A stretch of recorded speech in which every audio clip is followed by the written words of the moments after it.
Dieu va faire sa part. Mais nous avons la nôtre.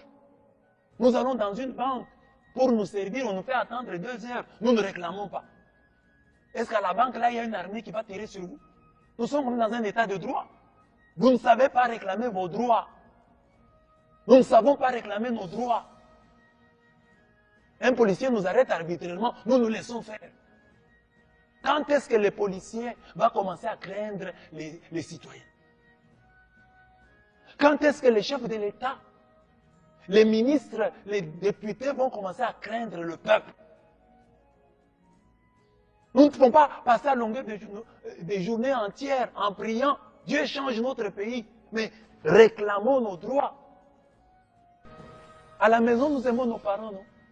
Mais nous avons parfois eu des postes téléviseurs parce qu'un jour nous avons réclamé, un jour nous avons dit trop c'est trop. Au papa qui nous a mis au monde, nous lui avons dit trop c'est trop. Et il a agi. À la maman qui nous a mis au monde, nous avons dit trop c'est trop. Nous avons mangé une semaine les feuilles de manioc. Nous en avons eu marre et nous avons parlé.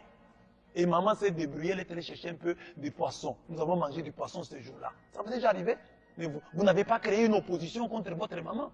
Mais vous avez réclamé votre droit. Et maman a compris. Alors la même chose. Parce qu'il y a des gens qui croient que aimer les chefs de l'État, ça veut dire ne pas réclamer son droit. Il faut réclamer. Il faut lui montrer que nous sommes pressés, nous les Congolais. Ah, ne soyez pas pressés. Et seulement, il dit non, non. On ne doit pas attendre 18 ans pour que les choses changent. On doit avoir des signes.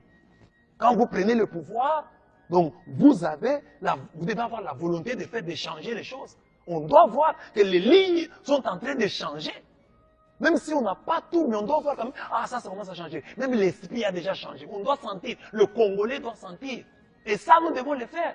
Même si nous aimons, nous avons voté pour ceux qui sont au pouvoir aujourd'hui. Nous devons leur montrer, c'est ça enlever la pierre, les aider à devenir des meilleurs dirigeants. Mais si nous disons, voilà, comme nous avons voté pour eux, c'est nous qui les avons élus, nous nous taisons, nous leur donnons du temps. Ils ne feront rien. Ils ne feront rien. Le peuple doit être très sévère. Regardez des pays comme les États-Unis. Ils sont déjà bien, nous les envions. Mais chaque fois, nous apprenons qu'il y a des manifestations. La France, nous envions les Français. Mais il y a des manifestations en France. Mais nous avons quoi pour ne pas manifester? Nous avons quoi? Oh non, laissons d'abord le temps. Oh, Kabila a dirigé pendant 18 ans. Attends. Non! Votre droit, c'est votre droit. Réclamez malgré votre amour. Réclamer son droit ne veut pas dire que vous n'aimez pas celui qui est au pouvoir. Au contraire, vous l'aidez. Parce qu'il ne va plus dormir. Il va être plus attentif. Vous allez le réveiller.